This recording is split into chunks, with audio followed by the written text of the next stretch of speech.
Think you can just walk away? I'll ruin you." Derek's voice thundered as he burst into the dining room. I sat frozen at the table, my fingers clenching the edges of my breakfast plate. To anyone else, this mansion screamed of wealth and success, pristine marble floors, walls adorned with priceless art. But to me, it was a cage I couldn't escape. To the outside world, I lived in luxury. Inside, I was a butterfly with clipped wings. His words echoed in the spacious room, but I had to stand my ground. "You can't control me forever, Derek." "Oh, you think so?" He leaned in, his face inches from mine. His eyes were cold and calculating. "What makes you think you can survive without me?" His words were a chilling reminder of how deeply I was trapped. Each day was a struggle to maintain composure, knowing full well that Derek's manipulative grip on my life was tightening. We had once been in love, or at least I thought we were. But those days were long gone, replaced by a harsh reality. Derek's anger flared over the littlest things. A misplaced document, a social mishap. Everything was met with his fiery temper. "You think anyone else will take you? You're nothing without me." My heart ached every time he belittled me, yet I found strength in the resolve building inside. My silence was no longer a sign of surrender but a tactic for survival. Still, in moments like these, standing up to him felt like a small but significant victory. He knocked the back of the chair, sending it tumbling to the floor. I didn't flinch, outwardly playing the part of the composed wife. Inside, adrenaline coursed through my veins.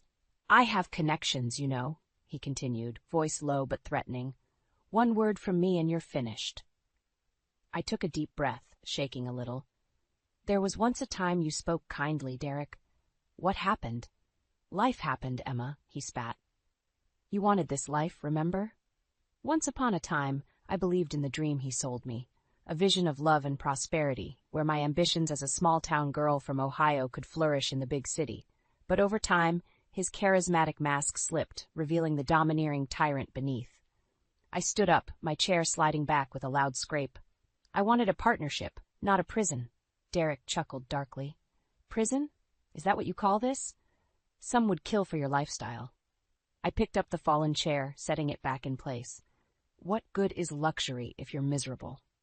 His chuckles stopped, replaced by a cold, silent stare. "Remember, Emma, you're nothing without me." With that, he stormed out of the room, leaving me to collect the shattered pieces of my composure. I looked around the room, etched in marble and gold, yet devoid of warmth. The walls seemed to close in around me, reminding me daily of the life I once dreamed of, now turned nightmare. I drew in a deep breath, thinking momentarily about the days that brought me here. Days filled with hope and ambition, now lost to Derek's control. If only I had listened to my parents. They warned me about the dangers of big city charm masking ruthless intent. Dreams of success led me here, but it was the nightmares that kept me. Now I had to find a way out. I needed a plan, allies, and most of all, the courage to take my life back. This was only the beginning of my stand against Derek, and I vowed I wouldn't back down. As the door slammed shut, I whispered to myself, "This ends now." Moving from Ohio to Chicago was supposed to be my big break. I remember the day I told my parents. My mom, Martha, had her doubts. "The city's no place for a girl like you, Emma. You have everything you need right here." "But Mom," I argued, "there's so much more out there. Opportunities, adventures." Dad gave me a silent nod, a man of few words but filled with the quiet strength that always pushed me forward. "If it's what you want, go for it." The city was as daunting as it was exciting. I juggled 2 part-time jobs while trying to squeeze into the fast-paced world of business and networking. Long shifts and sleepless nights became my routine. I seemed out of place at first, a small-town girl learning to run with the big dogs. Every day felt like a test. But I pressed on, determined to make my mark. Then I met Derek. It was at an upscale networking event, held in one of those swanky hotels where the chandeliers almost outshine the stars outside. I was a bundle of nerves, trying to play the part of the polished businesswoman. Derek approached me with a charm that felt like pure warmth in the cold, glittering crowd. "You look like you could use a drink," he said, handing me a glass of champagne. "First time?" I smiled nervously, taking the flute. "Is it that obvious?" He laughed, a sound that would later haunt me. "A bit, but you've got the passion. I can see it." Our conversations were endless, his words painting vivid pictures of success and partnership. The more he talked, the more I felt seen and understood. For the first time, I felt like I belonged. Derek was a self-made man, or so he claimed, who understood the struggles and triumphs. "Come, let me show you the city," he urged one night after dinner, the lights of Chicago glittering around us. "I want you to see what's possible." Serenades beneath the skyline, gifts, and promises filled the whirlwind romance that followed. I was dizzy with the rush of it all. A small-town girl flung into a bustling metropolis, swept off her feet by a man with seemingly endless resources. One evening, after an exquisite dinner at a five-star restaurant, Derek took my hand, his eyes gleaming with determination. "Marry me, Emma. Let's conquer the world together." I was speechless, my heart pounding. It felt like a dream, too good to be true. "Derek, this is so sudden." He squeezed my hand tighter, his smile softening. "When you know, and I know we're perfect together." The proposal was public, extravagant, and irresistible.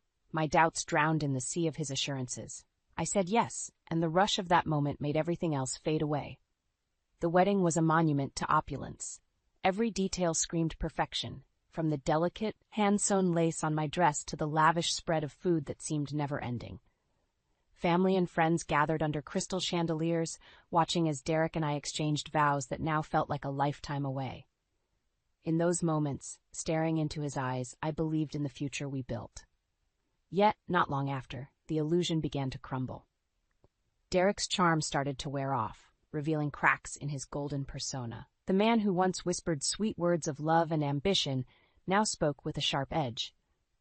"You're not trying hard enough," he snapped one evening when I expressed concerns about his latest business venture.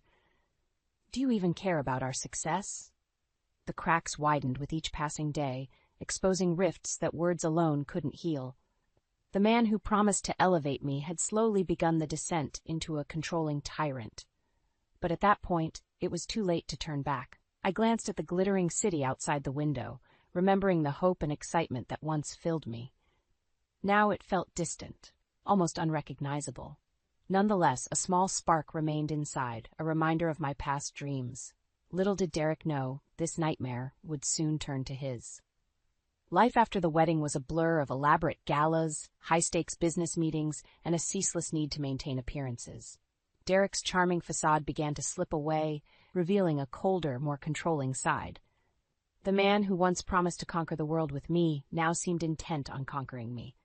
One evening, I was in the kitchen, trying to prepare dinner. Derek walked in, surveying the scene with his usual air of superiority. "That's what you're making, again?" His tone was dripping with disdain. I looked up, my hands trembling slightly. "Yes, Derek, you liked it last time." "Liked it?" he scoffed. "I tolerated it. You should know the difference by now." I bit my lip and turned back to the cutting board, my heart sinking. As I continued chopping, I could feel his eyes boring into me. He loved making me feel small, insignificant. "You never get it right, do you?" he snapped, knocking over a bowl of vegetables. "It shouldn't be this hard? Are you even trying?" His words stung, but I kept my head down. Any response would only fuel his anger. Days turned into weeks, and Derek's behavior worsened. He scrutinized everything I did, finding fault in even the smallest details. When I suggested we see a counselor, he laughed in my face. "Therapy? That's for weak people, Emma. We don't need some stranger meddling in our business." But deep down, I knew it wasn't our business. It was his. His control over every aspect of our life became more apparent with each passing day. One night, I decided to confront him. "Derek, we need to talk," I said as he walked in from yet another late night at the office. "About what?" he asked, not bothering to hide his irritation. "About us. About how things have changed." He threw his jacket onto a chair, loosening his tie. "Changed? How exactly?" "You're different. We're different. You're always angry, always criticizing me. This isn't what I signed up for." Derek's eyes darkened. "Maybe you need to change your expectations. Marriage isn't some fairy tale, Emma. It's work." "I know that," I countered, my voice wavering, "but it shouldn't be like this. We shouldn't be like this." He crossed the room in swift strides, stopping inches away from me. "Listen, and listen well. You don't get to decide how this marriage works. I do. You think you have any real say here? You're wrong." Tears welled up in my eyes, but I refused to let them fall. "This isn't love, Derek," he sneered, his lips curling in contempt. Love is a concept for the naive and the weak. Grow up, Emma. Weeks later, concerned after hearing about Derek's temper during the holidays, my parents called. Sweetie, are you sure you're okay? Mom's voice held a note of worry. I'm fine, really, I lied, glancing over my shoulder to make sure Derek wasn't around. Just busy with life here. Emma, you know you can always come home, Dad added softly. I know, Dad, but this is my home now. My words felt hollow, even to my own ears. As Derek's control tightened, my resolve grew stronger. I began to see the man I loved for who he really was, a master manipulator consumed by his own ego. My initial efforts to fix our marriage became a desperate scramble for survival. Collecting bits of evidence on Derek's unethical business practices became my new focus. I started documenting everything, keeping detailed records of his deals and transactions. It was a small rebellion, a secret act of defiance. Each note, each email saved, was a step closer to my freedom. Every day was another opportunity to observe, to gather more clues about his crooked activities. If Derek was going to keep me in this golden cage, I would use it against him. This nightmare had to end, and I was determined to break free. Derek's financial downfall began slowly, like the rumble of a distant storm. At first, it was subtle. Muted phone calls, late nights at the office. But soon the cracks in his empire grew too large to ignore. Derek, why are these bills late? I asked one evening, shuffling through a stack of past-due notices. He glanced at me, irritation evident. It's nothing, just a temporary setback. A setback? I held up the red envelopes. This is a bit more than that. He snatched the papers from my hand. I said I have it under control. Don't you trust me? His words were laced with anger, but also a hint of desperation. I could see the strain in his eyes, the cracks in his confidence.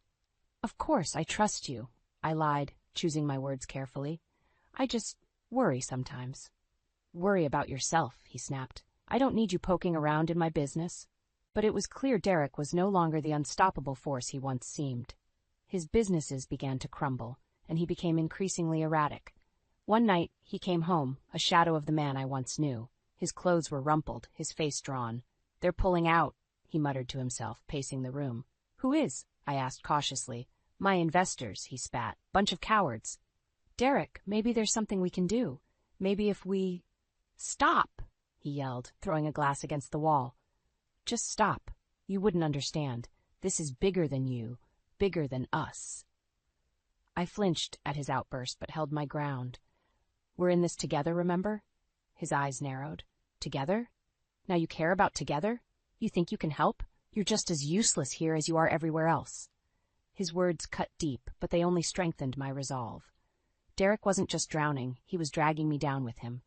One evening, as Derek stumbled through another business call, a plan began to take shape. If I could gather enough evidence of his underhanded deals, I could tear down his empire and build a case against him. I started reaching out to people, old friends, former employees, anyone that might help me understand the depth of his deceit. Lydia Green? I said hesitantly into my phone.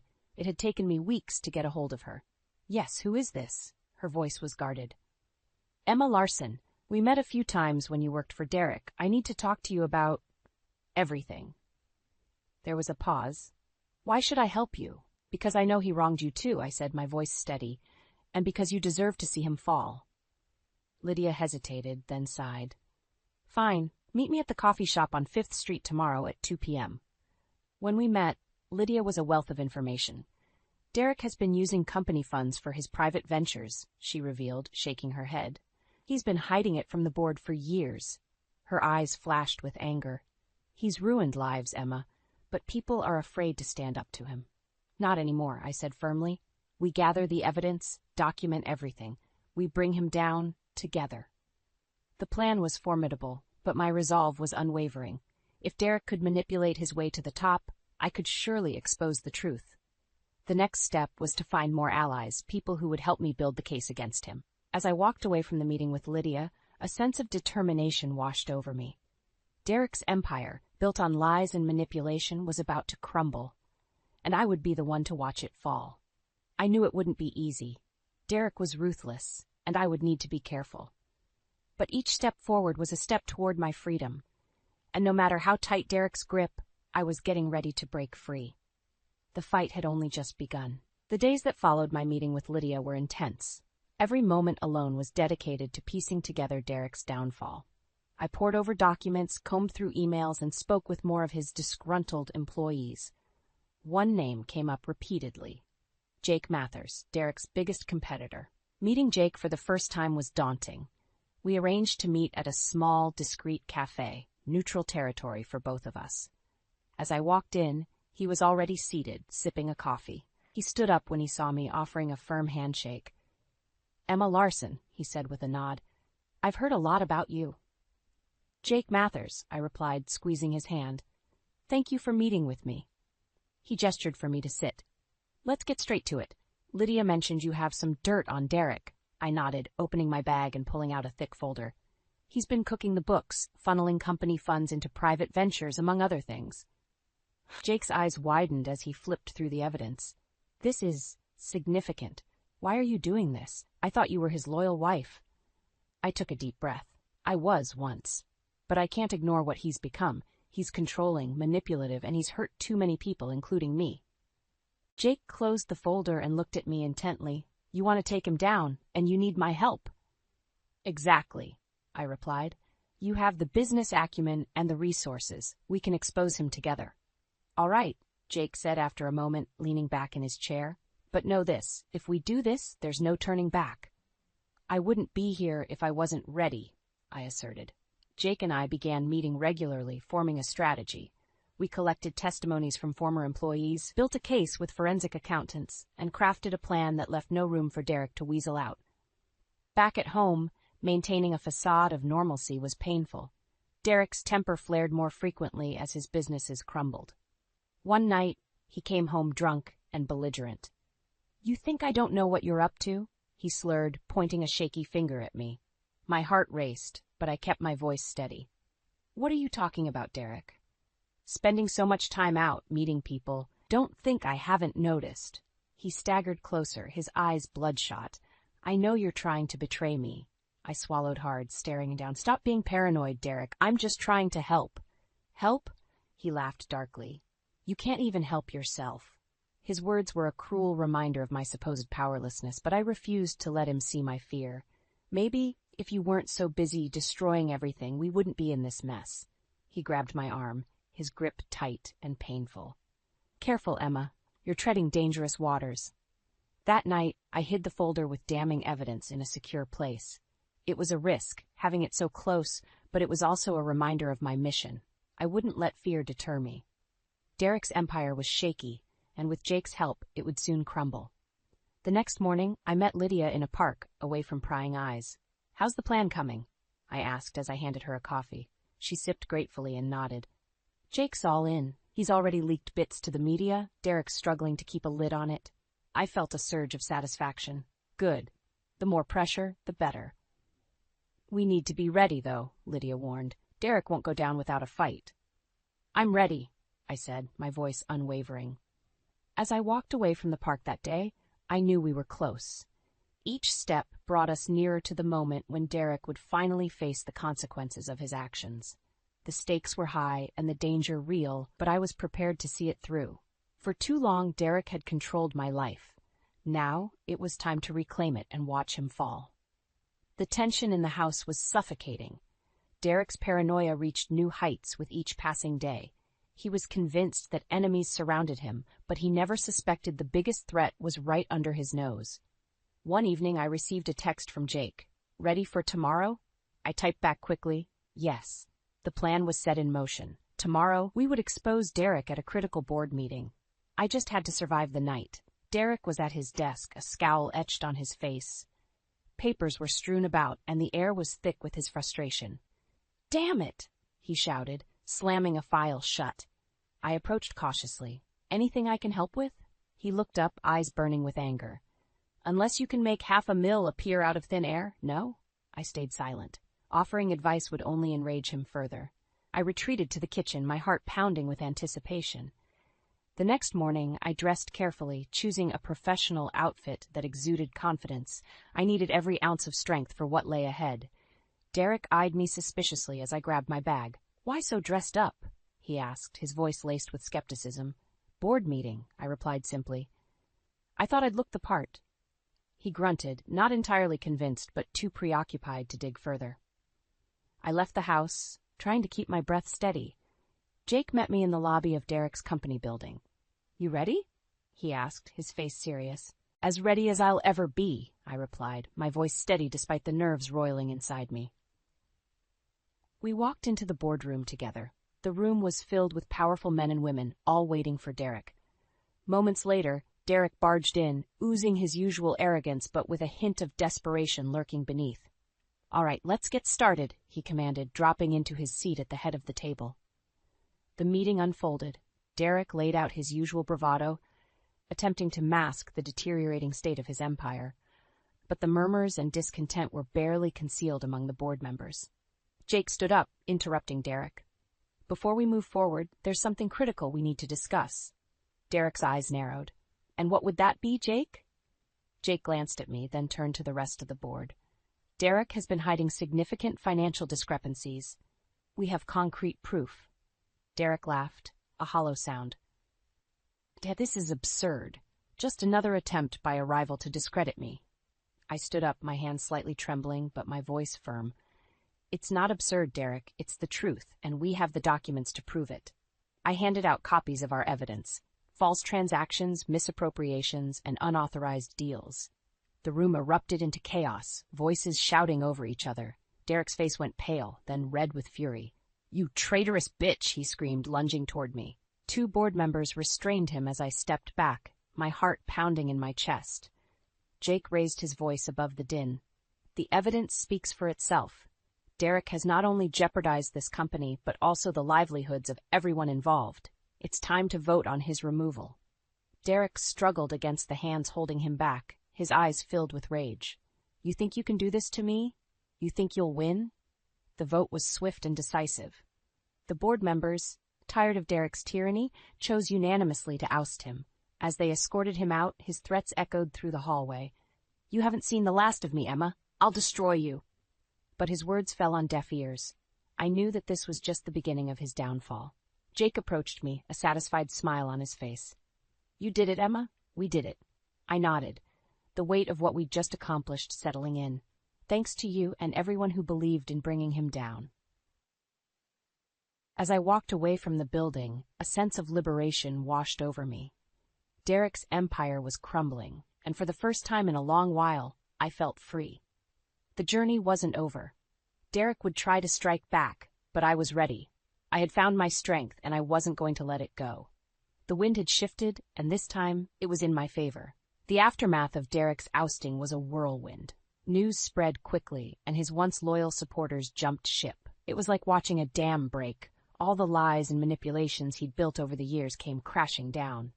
Derek didn't take it quietly. He stormed into our house that night, a dangerous glint in his eyes. "You think this is over?" he bellowed, slamming the door behind him. I stood my ground, calm but alert. "It is over, Derek. You've lost." He moved closer, his face twisted in anger. "You think you're tough now, huh? Think you can just ruin me and walk away?" "I'm not the one who ruined you," I replied, keeping my voice steady. "You did that to yourself." With a snarl, he grabbed my arm, yanking me toward him. "You don't know who you're messing with. I will destroy everything you have." I met his eyes, unflinching. "You already tried, and you failed. It's time to let go, Derek." His grip tightened painfully before he shoved me away. "You'll regret this," he hissed, storming out again. The following days were tense, as Derek tried to cling to the remnants of his power. But every attempt to salvage his reputation was met with resistance. The evidence we'd revealed was too damning, and the board refused to reinstate him. Legal actions were looming over him like a dark cloud. In the meantime, Jake and I worked tirelessly to ensure that the transition of power was smooth. We spent long hours at the office, reviewing contracts, meeting with stakeholders, and planning the company's future. "You did an incredible job," Jake said one night after a particularly grueling day. "Thanks," I replied, exhaustion evident in my voice. "It's been worth it, though." He smiled, his admiration clear. "You're stronger than you give yourself credit for, Emma." Those words stuck with me as I navigated through the chaos. With Derek out of the way, I started to rebuild my life. I found a small apartment downtown and moved out of the mansion that once felt like a prison. Jake and Lydia became more than just allies, they were friends. Lydia was a constant source of support, and Jake's presence was a grounding force. One evening, as we wrapped up another meeting, Jake looked at me thoughtfully. "You should come by the new office," he offered. "See the changes we're making." "I'd like that," I agreed, feeling a sense of closure as I looked ahead. Derek's threats didn't disappear completely. He made a few desperate attempts to contact me, but I never responded. Legal proceedings took their toll on him, and he slowly faded from public view. His fall from grace was complete. In my new apartment, I began to plan my next steps. Freedom felt strange, yet exhilarating. I pursued business ventures that I had put on hold for years, reconnecting with my passions. One afternoon, while setting up my new home office, I received a message from an unknown number. The words were simple. "He's hit rock bottom." I stared at the screen, the finality of it sinking in. Derek was done. There was no satisfaction in his suffering, only a sense of finality. I chose not to reply, deleting the message instead. Reflecting on everything, I realized that revenge hadn't been my true goal. It was freedom, pure and simple, the power to live my life without fear and to pursue my dreams without restraint. I called my mother, eager to share the news. "Mom, it's over. Derek's done." There was a pause before her voice, filled with relief, responded. "I'm so proud of you, Emma. You've come such a long way." "I have," I agreed, feeling a weight lift from my shoulders. "And I'm just getting started." As I hung up, I looked around my new home, feeling a sense of peace. This was my space, my life, my future, and I was ready to embrace it with every ounce of strength I had found within myself. The fight was over, but the journey had just begun. Setting up my new business felt like planting a garden after a long winter. The seeds of my ideas, once dormant, were now bursting with potential. With the help of Jake and Lydia, I rented a small office space and began assembling a team. The air buzzed with excitement and purpose. One evening, I was settling into my new place when Jake dropped by. He handed me a bottle of champagne. "To new beginnings," he said, popping the cork. We clinked glasses, the bubbles sparkling in the dim light. "To new beginnings," I echoed, savoring the taste of freedom. Lydia came in, carrying a stack of papers. "We've got the final contracts for the new client," she announced. "This is huge, Emma." I looked over the documents, disbelief mingling with pride. "Unbelievable. We're really doing this." "Yes, we are," Jake said, his voice full of conviction. "You're driving this ship now. How does it feel?" "Terrifying and thrilling," I admitted, but in the best way possible. Our company launch was a modest event, held in the very office where I had planned Derek's downfall. It seemed fitting. Friends, clients, and family gathered, filling the space with laughter and chatter. Jake raised his glass. "Here's to Emma, for her courage and vision. May this venture be everything she's dreamed of and more." Cheers erupted, and I felt a tear slip down my cheek. "Thank you all for being here," I said, my voice thick with emotion. "This wouldn't be possible without your support." After the event, I found a quiet moment on the terrace, looking out over the city that had once seemed so intimidating.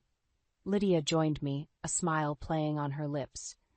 "Thought you might need a breather," she said, leaning on the railing. "Yeah, it's a lot to take in," I confessed. "You did it, Emma. You faced your demons and came out stronger." "I couldn't have done it without you and Jake." "Speaking of Derek," she said, her tone shifting. "Did you hear? He's filed for bankruptcy." I nodded. "I saw the news. It's surreal." "Does it bother you?" she asked, eyes searching mine. "No," I replied slowly. "It doesn't. He made his choices, and now he's dealing with the consequences." Lydia's phone buzzed, and she glanced at the screen. "Looks like Jake's causing a commotion inside again. I better go check on him." We shared a laugh as she went back inside. Alone again, I let the silence wash over me. I had come full circle, from a lost and controlled woman to someone who had regained power and purpose. A few days later, as I was going through some old boxes, I found a note from Derek. It was from the early days, filled with promises of forever. I read it one last time and then tore it up, letting the pieces fall into the trash. Just as I was about to leave the office that evening, my phone rang. The caller ID showed an unfamiliar number. I hesitated but answered it. "Emma?" The voice was weak, strained. "Yes, who is this?" "It's Derek." My heart skipped a beat. What do you want, Derek? I need help, he stammered. I have nowhere left to turn. I took a deep breath, feeling a strange mix of pity and resolve. Derek, I can't help you. You need to find a way to help yourself. There was a long pause. Please, Emma, just hear me out. I've heard enough, I said firmly. Goodbye, Derek. I hung up, feeling a sense of closure. The following day, I finalized plans for our new project, excitement bubbling within me. Jake and Lydia joined me in the office, their energy infectious. Ready to take over the world? Jake joked. Absolutely, I replied, confident and sure. As we gathered around the table to strategize, I knew this was just the beginning. I had faced my past and forged a future filled with promise. The unseen chains that once bound me were finally broken, and there was nothing holding me back anymore. The sun set behind the city skyline, casting a warm glow over our plans and dreams. Together, we were unstoppable, and for the first time in a long time, I felt truly free.